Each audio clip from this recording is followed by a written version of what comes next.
A very good morning to you and welcome to Ask X Factor Live here on this very beautiful morning. We're recording live online this morning from sunny Melbourne. So welcome to you wherever you are dialing in from today. We've got people starting to arrive. Good morning, Sharon. Good morning, Deb. Good morning, Carmen Lee. Good morning, Nan. Welcome, welcome. Everyone's starting to arrive. Please take a seat. Hopefully you've got a beautiful coffee or a cup of tea with you this morning and settle in for the next 45 minutes with a really wonderful woman today, this morning. She's a business coach, a leadership coach. She runs an incredible program around the country, the Rural Woman. And I'm delighted to have Rebel Black here with you this morning. Rebel's a foundation member of the X Factor Collective, and I'll tell you a bit more about the X Factor Collective shortly. So welcome if this is your first time at Ask X Factor Live. This has been an 18-week pilot for us to actually test, what would it be like if we did a live broadcast every Wednesday morning and brought you a different knowledge expert every week that could help advance your mission, your work, and help you achieve what you want to achieve there. So we are at week 17 of that pilot. It's been amazing. So welcome back if you've been with us over the last 17 weeks. It's great to have you back here again. And welcome to you in the future who's watching this back on our new YouTube channel, The Exchange, which I'll tell you a little bit more about later as well. I am your host this morning. My name is Julia Keedy. I'm delighted to be here with you this morning. And I'm also the founder and what I call myself the chief cheerleader of the X Factor Collective. The X Factor Collective launched this year. We had our soft launch about 4 months ago. And we are Australia's first social impact collective. What does that mean?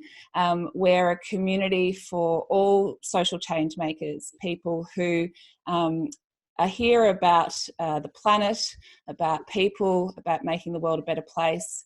And we're building a collective where you can come and find the support and advice that you need when you need it. And it's very much designed on a need that I could see over the last 10 years of being a part of the social impact sector, having worked with hundreds of social change makers, whether they were people working in charities or social enterprises, business owners, philanthropists, grant makers, and government. And I could see that there was a need to make it easier to find really great people for you to be able to find the answers that you need when you need them. And in doing so, we make life easier for all the beautiful consultants, coaches, mentors, and specialist businesses who care about you achieving your mission. So that's our mission, is to make life easier for social change makers, and by bringing you initiatives like this, Ask X Factor Live. So we'd like to expand this program next year, and we hope that you'll come join us for next year's shows as well. So I'll tell you a little bit more throughout the show about some of our other initiatives that are coming up. But before I introduce you to Rebel, let me just give you a little overview of how this works this morning. We already have 7 or 8 really great questions that Rebel's going to go through with us today. You are most welcome to ask your questions, and if you haven't used this platform before, we're on Zoom's webinar platform. There's a little plug for Zoom, and if you have a look down the bottom, there's a Q&A box and a chat box. So feel free to pop your question in either one of those boxes. We are recording as well, so you can ask your questions anonymously if you prefer, and we will be chopping up all of these little questions into bite-sized videos that you can watch back at any time at our YouTube channel, The Exchange. And if your link drops out wherever you are dialing in from around the world this morning, let me just show you. I'm going to pop this up on your screen, and it's also there in the chat box. But if your link drops out, you can call back in on the phone, and there's an ID and code there for you to be able to get back in and keep listening. We'll send you a follow-up email as well with some details, and you'll also get a link to all the videos when they're on The Exchange in the next week or two. Okay, so that's all the housekeeping done. We've got a whole bunch of people that have just joined in the last couple of minutes. Good morning and welcome to you. Welcome to Ask X Factor Live. And let me tell you all about our wonderful guest today. I'm delighted to introduce you to Rebel, a business and leadership coach and also a foundation member here at the X Factor Collective. Rebel is the founder of The Rural Woman, an enterprise designed to support rural women to bloom where they are planted, which is a beautiful expression that Rebel uses a lot.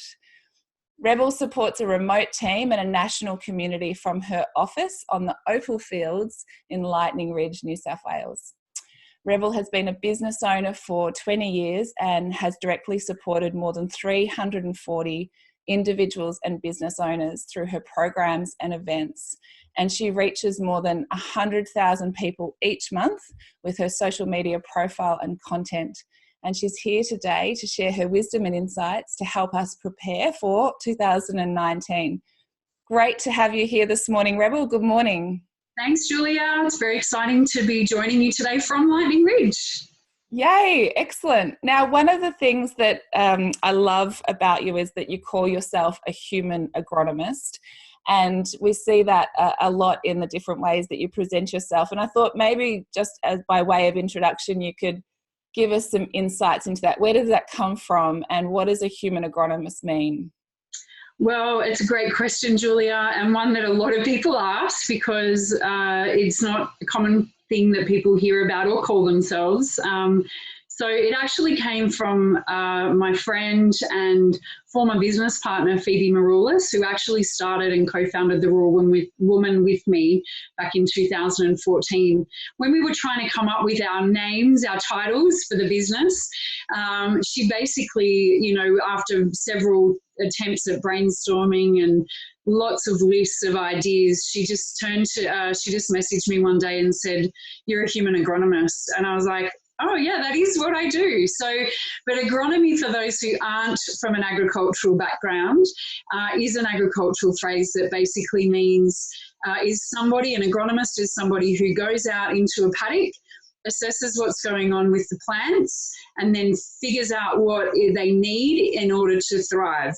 And that might be additional nutrition, it might be, less water, more water, sunlight, different, no bugs, more bugs, it depends.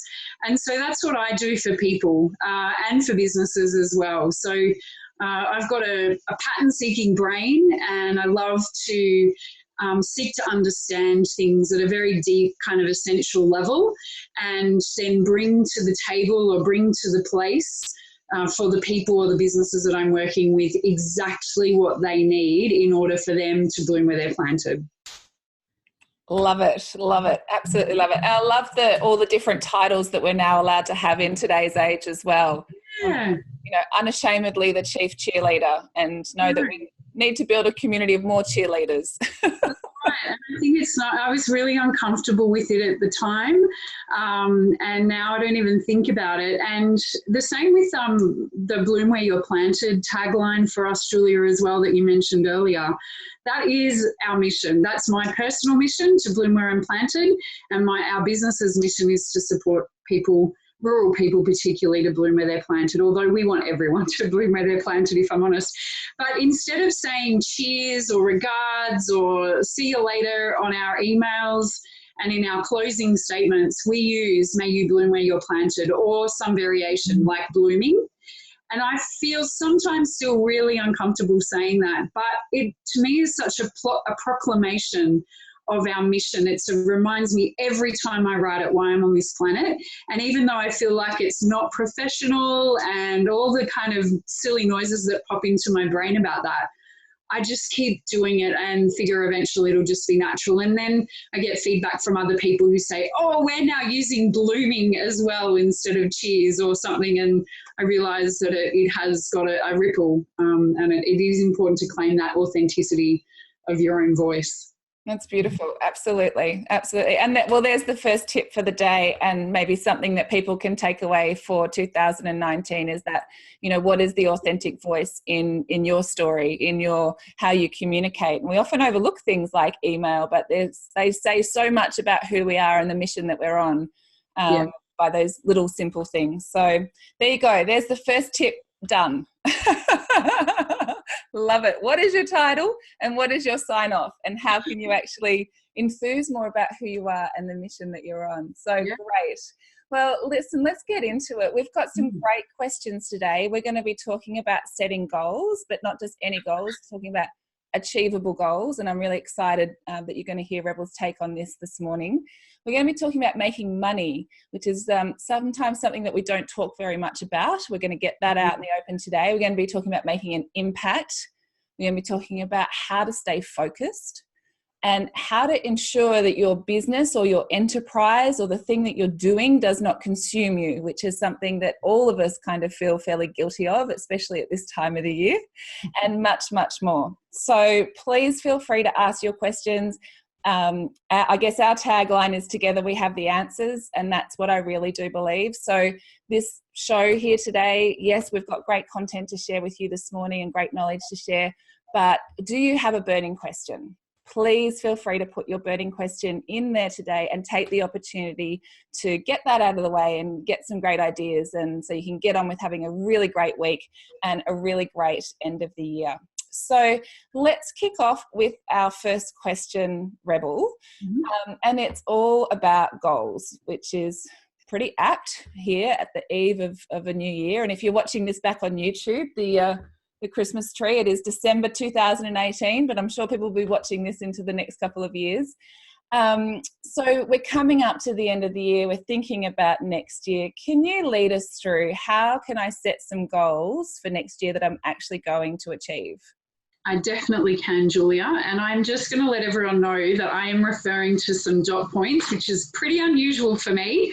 I'm normally a fly by the seat of your pants, but Julia is so organised and efficient that I had to really step up to the plate. So, so I really appreciate that. And so I've got some structure. So if you see me looking down, that's what I'm doing.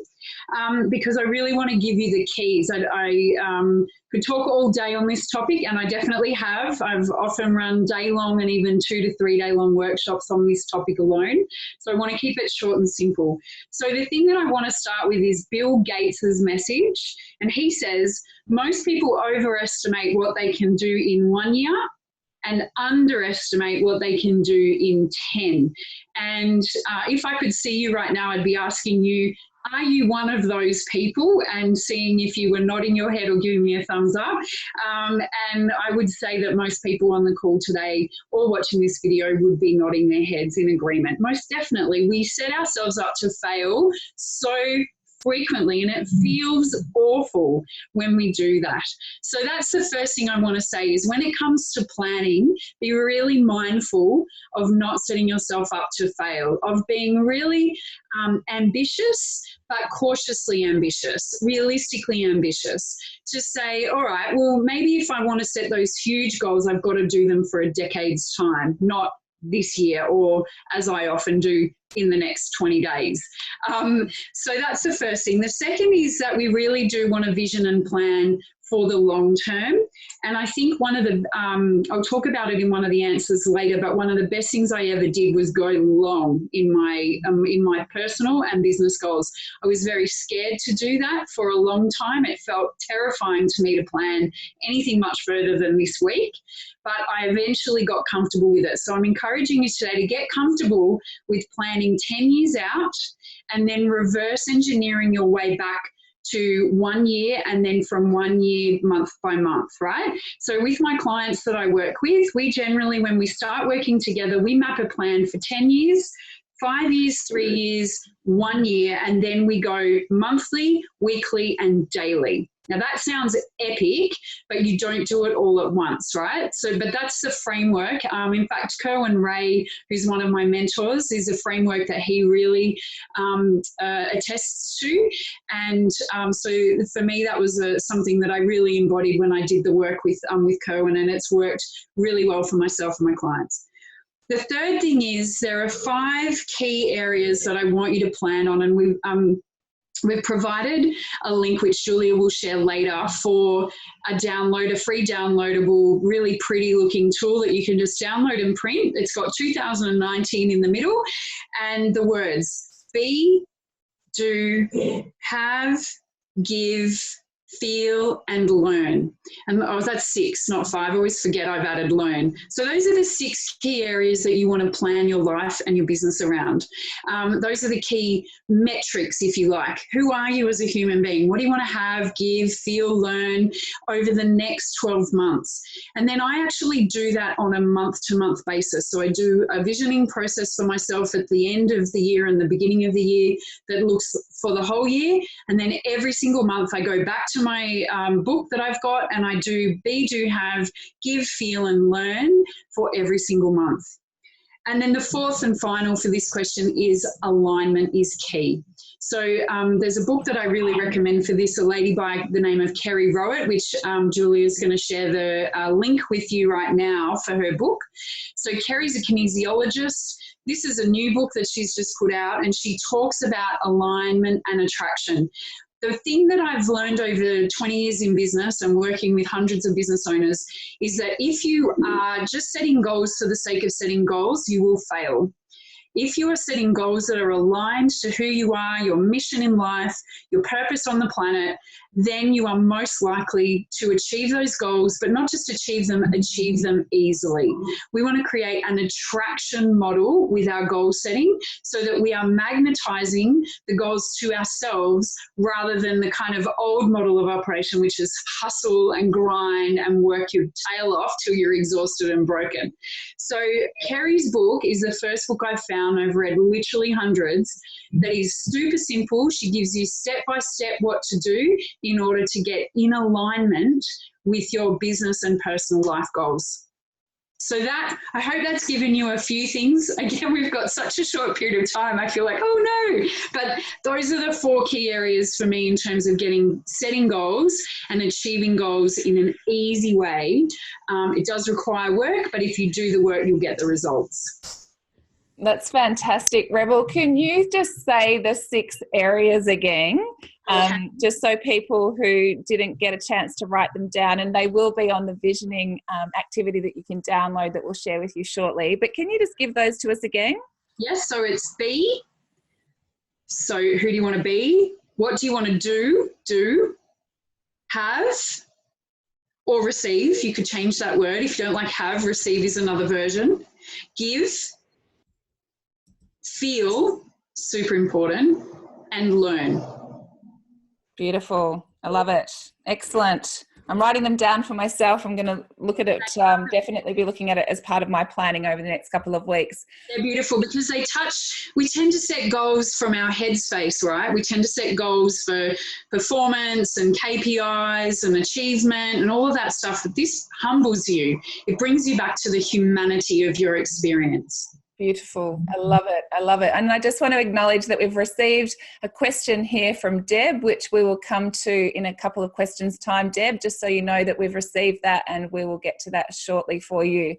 Let's move across into the next question, Rebel. You're helping people in these areas day in, day out in your coaching and in your programs and with the Rural Woman program. Can you tell me, please, how would I do more of what works and less of what doesn't? Yeah, okay, so I've got 3 key points to make in this one. The first one is map your time, right? This is a really confronting but brilliant exercise. Mike Michalowicz has a book called Clockwork, which Julia's going to share for you. You can tell I'm a great sharer of other people's resources. Do not reinvent the wheel where you don't need to. So Mike Michalowicz talks about, here's a time analysis worksheet, which is a really simple format. Literally got the date, a little section for what your activity was, start and finish time. And then he talks about 4 things. Is it doing? Is it delegating? Is it deciding? Or is it designing? And so you then circle those things. You can download it. If you get the book, he gives you a free website, blah, blah, blah. But it is tracking your time. And I've been doing this deliberately for the last 2.5 weeks. And I can tell you the game in my business has changed completely because I am being held to account of what I'm actually achieving and doing in the time frame. And one of the reasons I started this was because I wanted to work less in my business, not more, And so I wanted to understand exactly where I was spending my time. So that is the only way you can do it. Now, I'm doing that old school. There are also gazillions of time tracking apps that you can get for your phone or for your computer that will literally track your activity on the computer.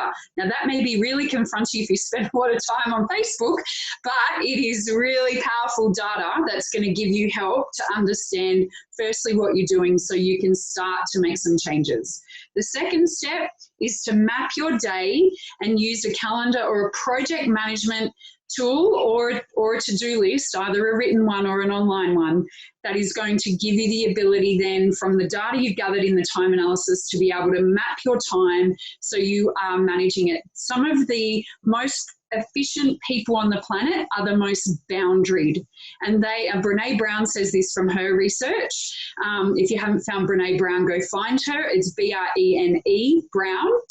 And she says setting boundaries is key in order to be doing more of what you love and less of what you don't. You've got to manage your time as if it is life and death, and we don't. So that's the shift you've got to make. Is like, your time is precious. It is the only thing on the planet, in the world, that is irreplaceable. You do not get time back. And the third is to prioritize. Delegate, delete, or dial back. Those are my three messages. So once you've got the data and you're mapping your day, prioritize the tasks that you've got to do and see where you are able to delegate it, delete it altogether, or dial it back. And that's bringing it back into, do I really need to do this? The really great question to ask is by a guy called Gary Vella. And he says, what is the one thing that I can do that such by doing it is going to make everything easier or unnecessary? And that's a great question to ask in order to be getting to do more of what you like and more of what you need to do and a lot less of what you don't. That's fantastic. Excellent. If you're like me, you're probably busily scribbling these down. I love that. Delegate, delete, or dial back. I'm thinking about just deleting the rest of the day and maybe make some pina coladas and invite everyone over. Is that possible? Man, do it. It's alignment, right? That's alignment. Exactly. It's December. It's pina colada month. Oh, that's beautiful. Fantastic. This is just gold. Thank you so much, Rebel, for sharing all of these and sharing your knowledge and your links here. I'm sure everyone is just probably feeling a bit like me, really energized and excited, and we need that this time of the year, don't we? Everyone's feeling a little bit tired and a little bit stressed out. So that's great. Let's jump into the next question. Now, this question might sound really simple in the way that we're asking it, but it's not always as easy as we think. And the question is how do I make money in my business venture?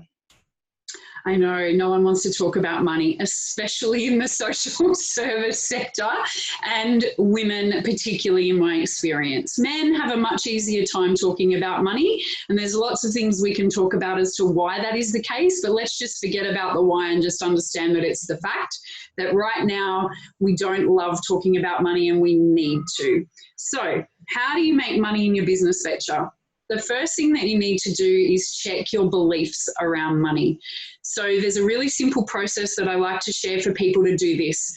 You literally get a piece of paper with blank, nothing on it, draw a line down the middle, and on the left-hand side, you write down all the thoughts that you have, either conscious thoughts or thoughts that bubble up about money.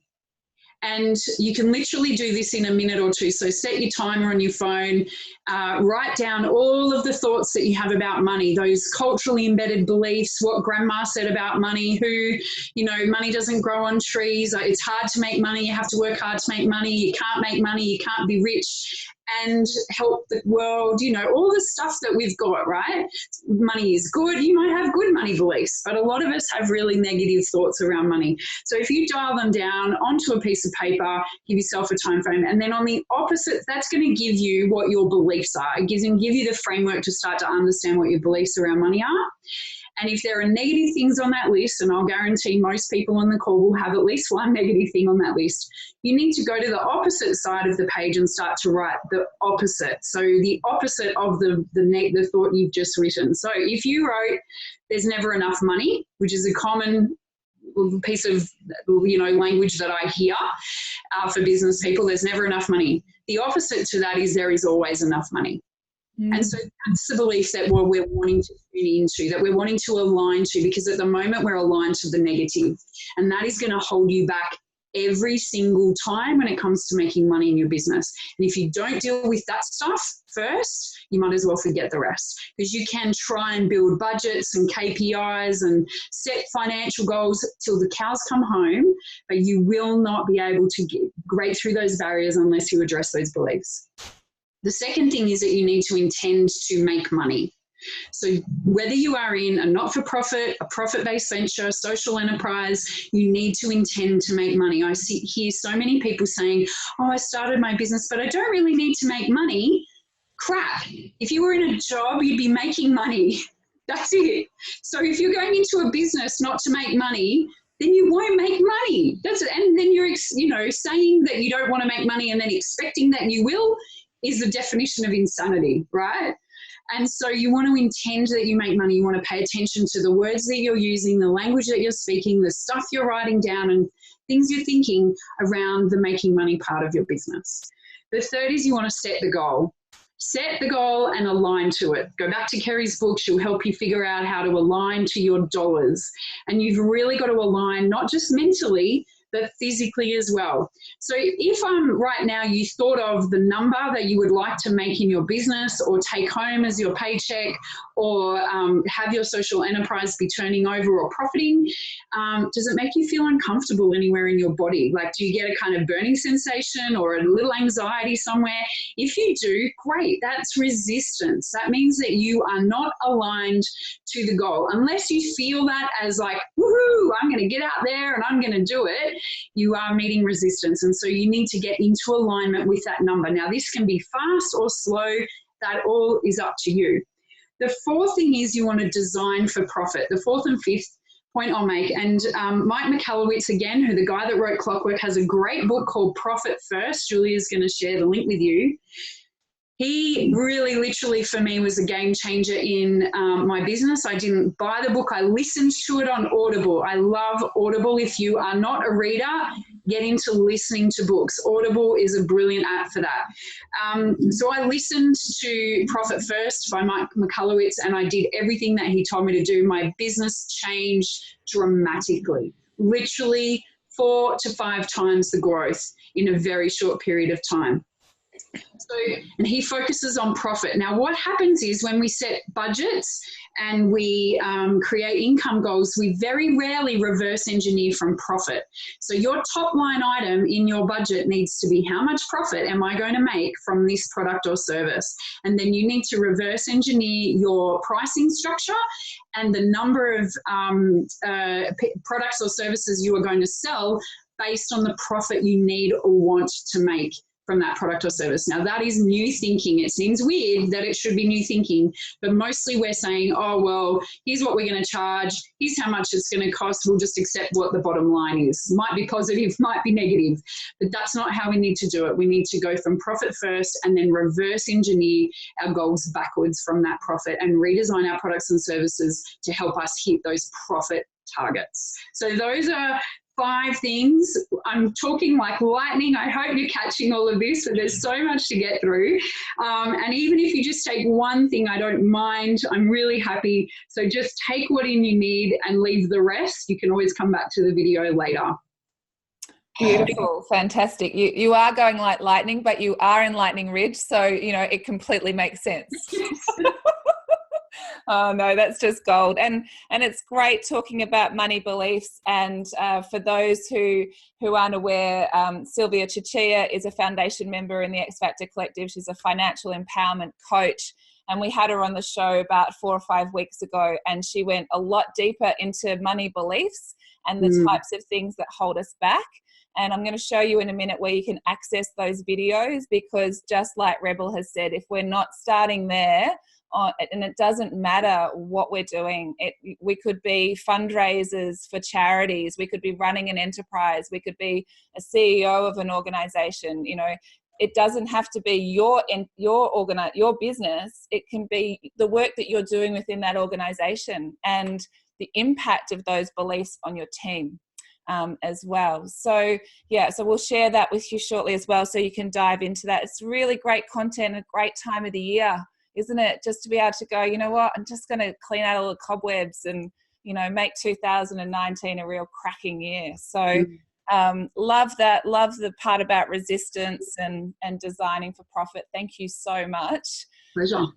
Let's move across into the next question. And money is certainly one part of what drives us and what we need in our business. And the other is impact. And this is big for a lot of our viewers, a lot of our social changemaker viewers and people in the community.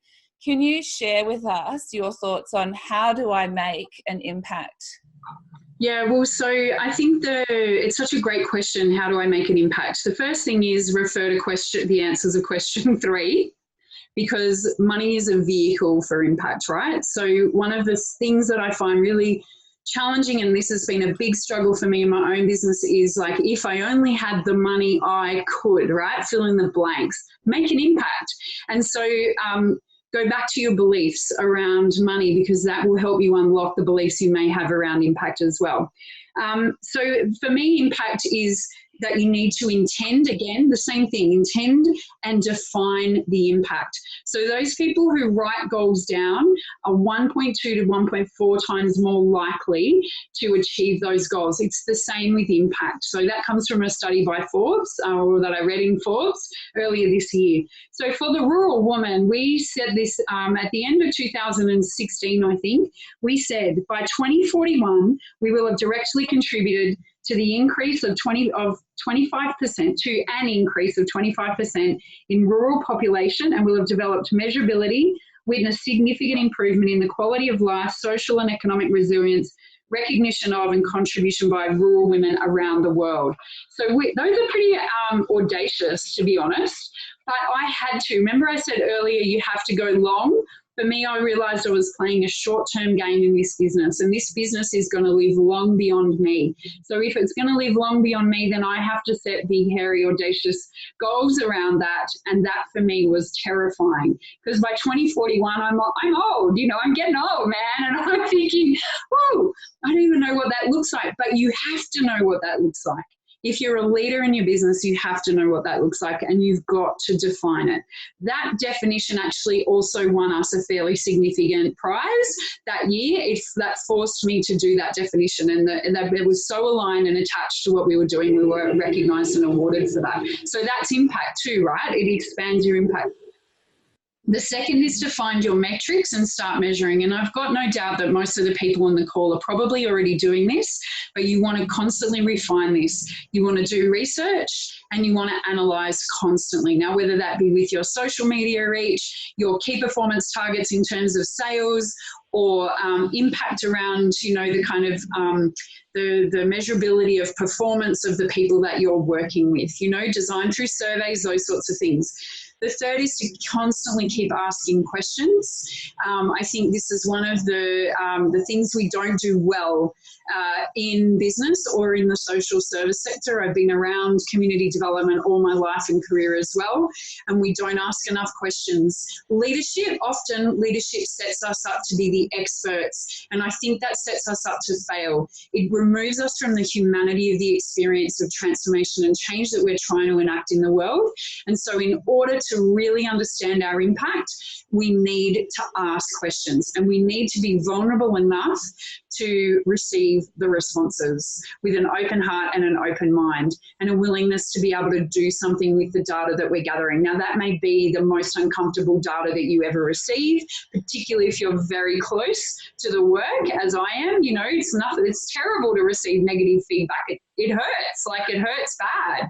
But if you are going to be a leader and you want to make a genuine impact, you have to ask the questions and be willing to receive the responses. And the fourth one is to refine and iterate as you go. And I think is really just constantly be critical of what you're measuring and how you're measuring it. And the fifth one I'll say there is collaborate. So when we set that big, hairy, audacious goal by 2041, I knew that I needed to find a research partner for our work. And so I literally spent the last 2 years having conversations, looking for a research partner, which we only just found in the last 4 months. So don't try and do it alone. You know, if data's not your thing, and it definitely isn't if you're a visionary like I am, I hate data. Data is like, ugh, you know, just give me the results. Just give me find people who love data. There are lots of people out there who do. So find them and bring them into your space and get them on the job, because that's what they love to do. So I hope that's been helpful. I think, you know, again, it's the same process. Understand what your, define and understand what your impact desires are, and then measure, iterate and collaborate. Beautiful. Love it. Excellent. I'm going to let you have a little chance to have a little glass of water and catch your breath, and just share a couple of things quickly with our viewers here today. Hope you're enjoying the session and feeling really energized and charged. I feel like I can feel Rebel through the screen here. I can feel you from New South Wales. It's a beautiful thing. Thank you so much. So for those who didn't hear at the start of the session, Ask X Factor Live is part of our mission to make life easier to be a social change maker. And it was an idea that we had. We thought, let's put out our beautiful knowledge specialists from the X Factor Collective community on a live broadcast every Wednesday like this that you are on here today. So we would love your feedback, because we think that we want to grow this into next year, and so that you can dial in every Wednesday on a different topic and fill up your cup.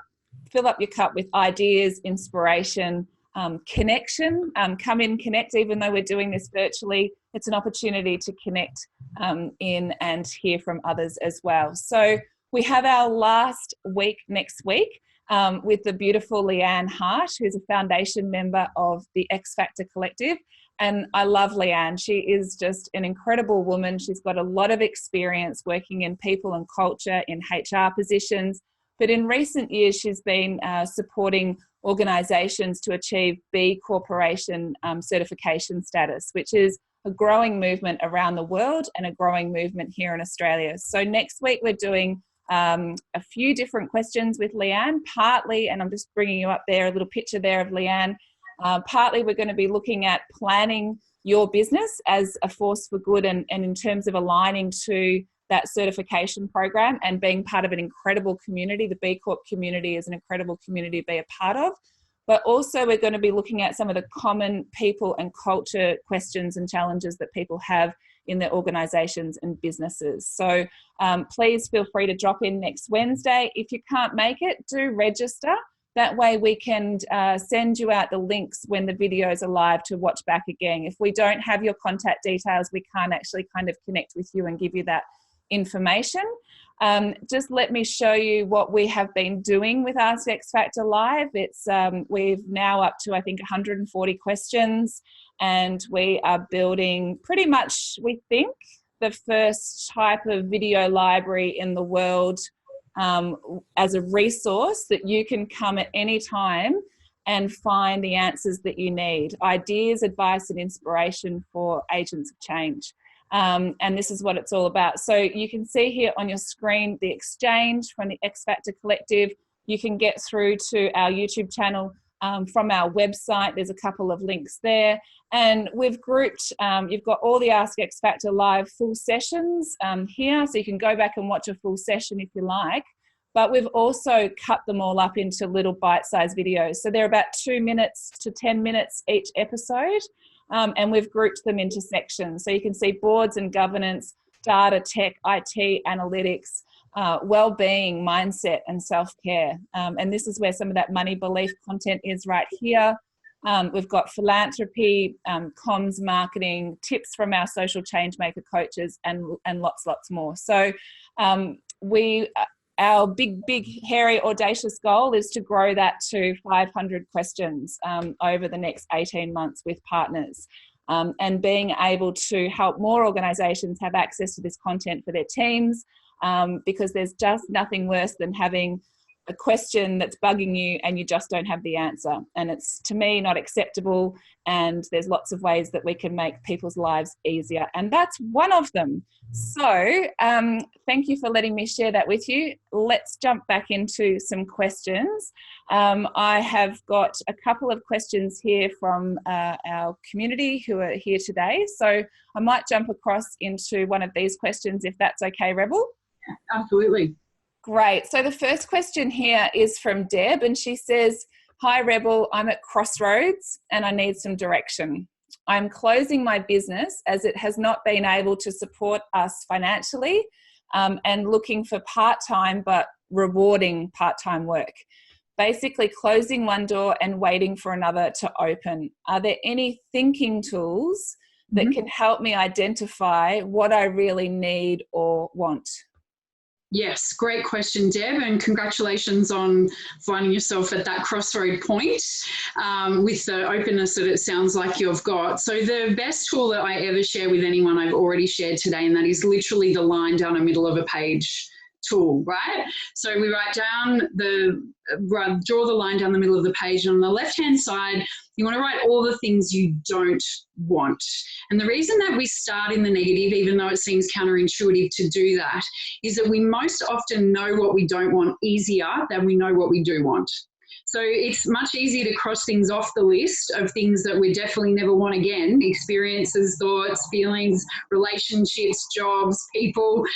And it's much more tricky for us to think our way into something we haven't yet experienced because we have no framework for it. So what we want to do is make this an easier process. So on the left-hand side, we write down all the things we don't want.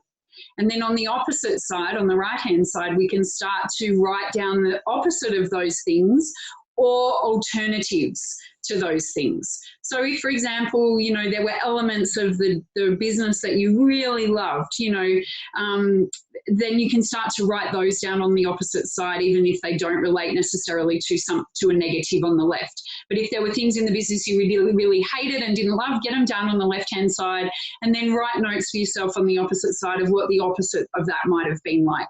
So for you, financial security is obviously one of the things that's not being brought to your life by the business or through the business. So you could write that down, and then on the other side, you could start to define and think about, well, what does financial security look like and feel like for my family? And the other one is those words that I shared right at the beginning: be, do, have, give, feel, and learn. And really anchoring into those. Just doing brainstorm, letting your mind go empty and free, find yourself in a beautiful space, get yourself in a park or out in nature if you can. Ground yourself on the ground, put your bottom on the ground. I won't go into all the energy chakra stuff, but you know, just get your bottom on the ground if you can, and really sit into and start to brainstorm some of the answers, you know, some of the kind of what bubbles up for you around those questions. And the important thing is that you do that work, that you do define that, because otherwise the door that will open for you will be a whimsical, perhaps this is right and perhaps this isn't, and that may not serve you going forward. So the clearer you can be to the universe, the better. But having said that, you also want to retain a level of openness and curiosity, lighthearted wonderment and curiosity, Gay Hendricks says in the book, The Big Leap. And that's what you want to go forward with your planning. I hope that's helped. I think that is a really wonderful answer from my perspective. Deb, please feel free. She's popped in there. Brilliant. Thank you. Excellent. Great. You're very welcome.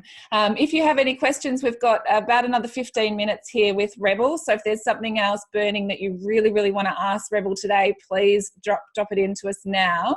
We do have one other question here, Rebel, and then we'll pop back into some of our other questions that we've prepared for. And the question here is from Sharon. She says, "Thanks, Rebel. This is really great information. Can I please ask if there are any other books that you would recommend to read that will supercharge my business?" Well, there's a lot. You can tell I've already dropped quite a few today that I've spoken about.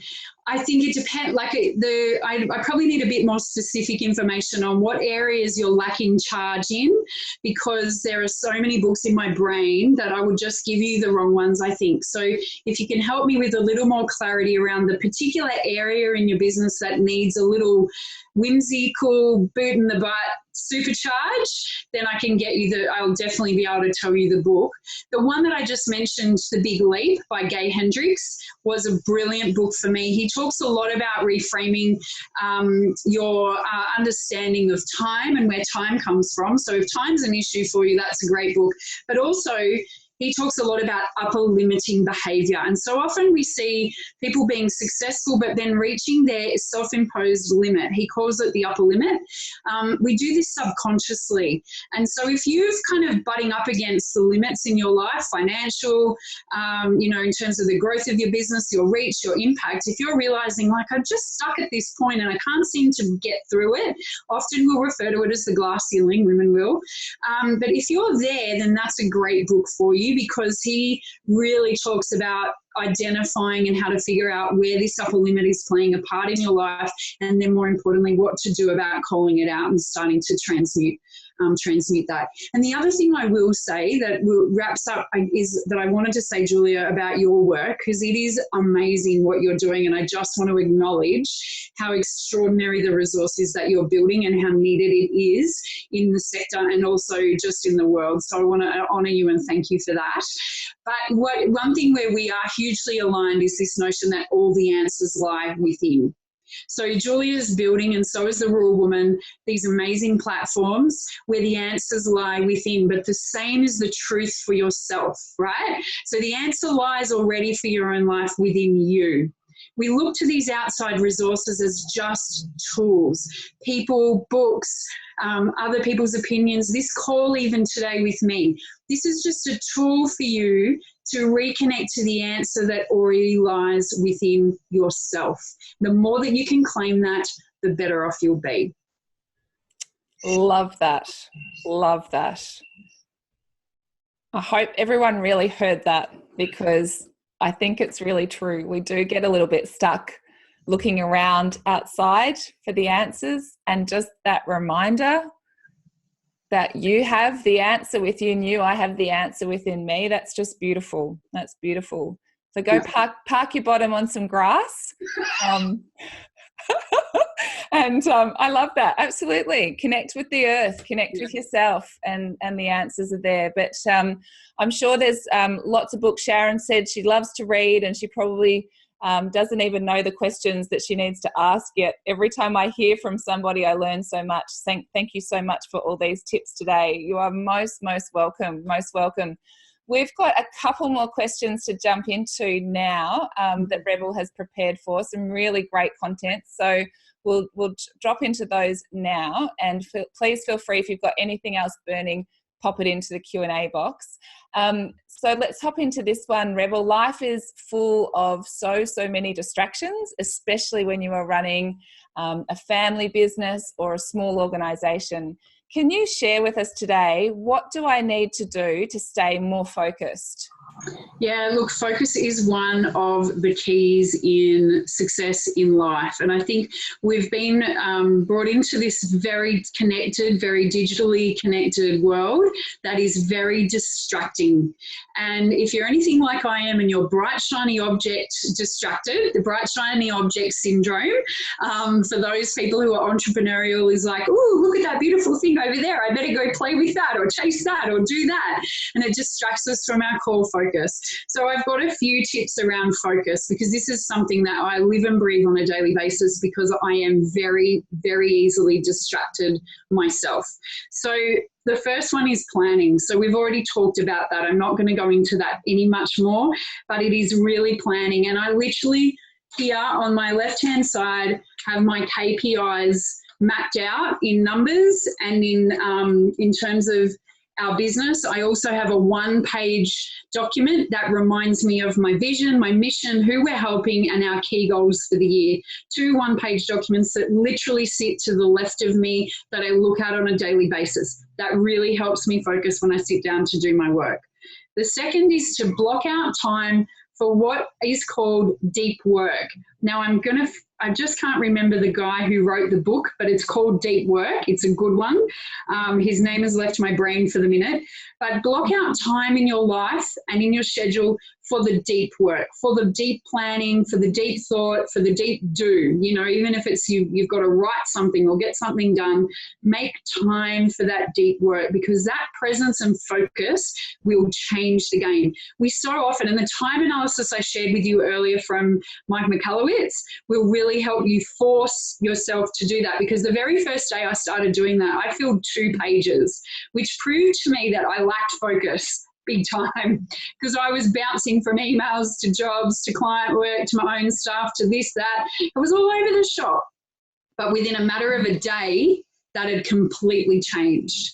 My focus has transformed because I measured it, and the metrics gave me the data I needed in order to change my behavior.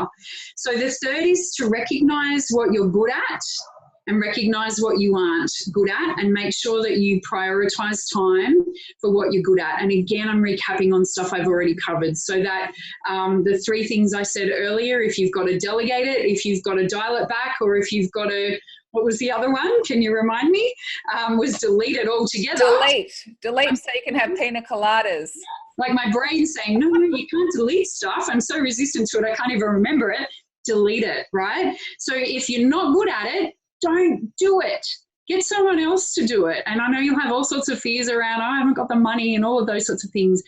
Get over it. You've got to go back to your beliefs, go back to your core mission, get aligned with your goal, because if you are aligned with your goal, you will find a way. And the 4th in terms of presence, and that's really what we're talking about with focus, is just presence. I mean, very simple things like don't answer your phone all the time. Don't respond to emails every 5 seconds of the day. Put your phone away when you're trying to be present with your team or your family or the people that are around you. Get rid of distractions. Get your presence and your focus back. Now, this takes discipline and it takes a habit, because we've been conditioned in another way. So that is a very practical look at the practical things you can do that will help you redesign your day and your life, that will force you back into presence. And schedule time for the practice. You know, even if it's like 5 minutes meditation before you get into your day, or, 5 minutes at the end of the day where you're grounding yourself and walking, or breathing before you go into a meeting, or whatever it is, only looking at emails twice a day. Like, doesn't matter what the practice is, but get clear on the practice itself and then schedule time and make sure you actually do it. I think it's one of the most difficult things, certainly for myself. Other people are really great at presence and focus, and they need to get out of that sometimes. But for those people who are visionary and action taking and in the do of the business or operation, you do need to really be mindful of it and give yourself some new habits around presence and focus.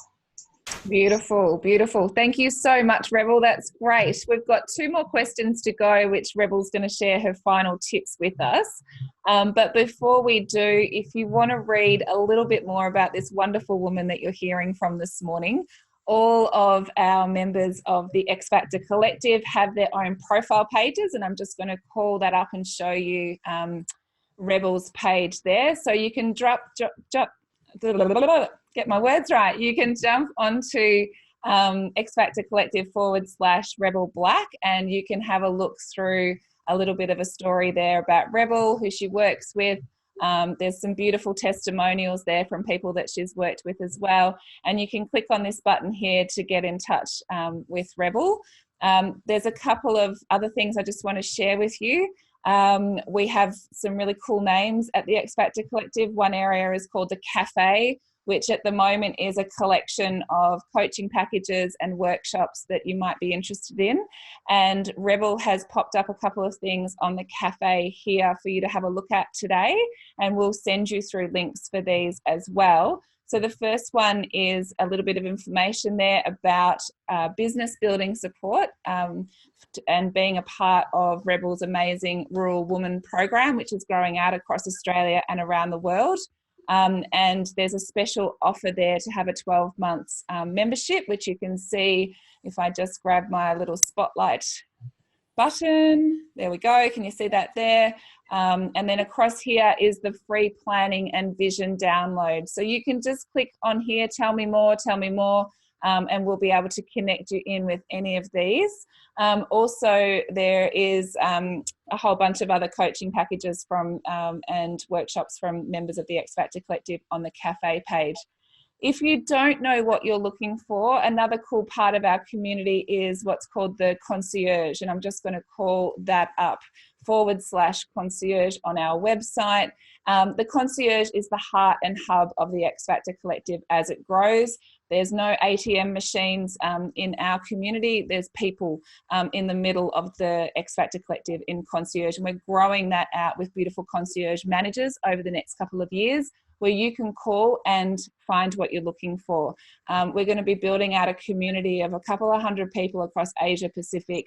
We've got our first member that works in Singapore. We're getting asked to come to New Zealand. It's going to be a really exciting next few years. So you can jump into the concierge there, and we've got a 1300 number. You can also book in just to have a 15-minute discovery chat with us. Tell us what's going on for you, and we can make some suggestions on some programs, some coaching, or ways that we can help you get projects going in your organization or business as well. Lots of things that we can help you with. So there's just a couple of links, and you'll get a little bit more information on that in a follow-up email that we'll send out as well in the next 24 hours. So we've got 2 last questions, and I feel like I'm now doing Lightning Ridge speed talking. I've picked up Rebel's Rebel's great pace this morning. Thank you, Rebel. Let's just jump into these last 2 questions, if that's okay. We are nearly up to 11 o'clock. I hope you don't mind, Rebel, just sharing these last few tips that you have. Definitely. Great, thank you. This must be one of the most common questions for a business or leadership coach as yourself is, how do I do everything I want to do in my business or within my work and still have time for everything else? So I had a few tips here, but I'm just going to give you one. The first thing you need to address is the belief around time. And all you need to do, and literally I've worked with hundreds of clients, so this is the tip I share with them and the homework that I give them as well. Every time you think there's not enough time to do whatever it is you're trying to do or wanting to do, you need to flip your thinking to, there is always enough time to do what I want and need to do. That comes directly from The Big Leap by Gay Hendricks, which I told you about before, and that literally changed my life. So now what happens for me is when I get into, overwhelm and time panic, and I flip my thinking on it, when I call myself out and I flip my thinking to there's always enough time to do what I want and need to do, the universe delivers. Other people cancel, stuff gets deleted, I changed my approach and things happen more easily. It is incredible. You literally only need to change your belief around time, and time will not ever be an issue for you ever again. That's it. That's all I'm going to say on the matter. Beautiful. Excellent. Please do let us know how you go on from this session today as well. We would love feedback from you over the next couple of months. Just tell us, what you learned today and some of the tips. Did it help? Did things shift for you? Please let us know. It's always rewarding to see and to hear. So that's a great one. That's a beauty. Thank you, Rebel. And the last question we have today is, finally, what would be your top tips and advice on not letting our business or our work consume us? Yes, well, this is one I challenge myself with too, because I love what I do, right? And so it can become all consuming, and it's not because I have to do it, it's because I want to do it. And so the idea of work-life balance has never resonated with me ever, because balance implies evenness. It implies that you have to give up. It's a very scarce viewpoint of the world, and I don't like that at all, because I feel like what if I want to spend more time working because I love it and I get to hang out with amazing people? That really has always not set with me. So I prefer to go for a philosophy of harmony or wholeness.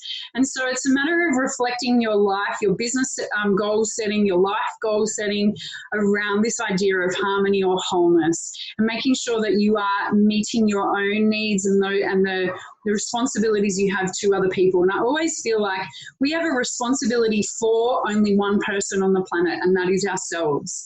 But we have a responsibility to lots of other people. And so understanding the very clear boundaries between those is important. And that will start to help you navigate the harmony for you. I cannot tell you what is your harmonious or whole life. That's your job.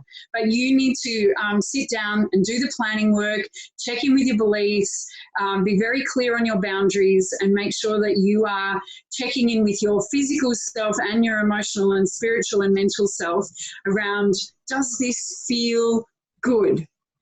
Does this feel good? That's the question that you need to be asking yourself. Does doing this thing feel good? And if it feels good, do it.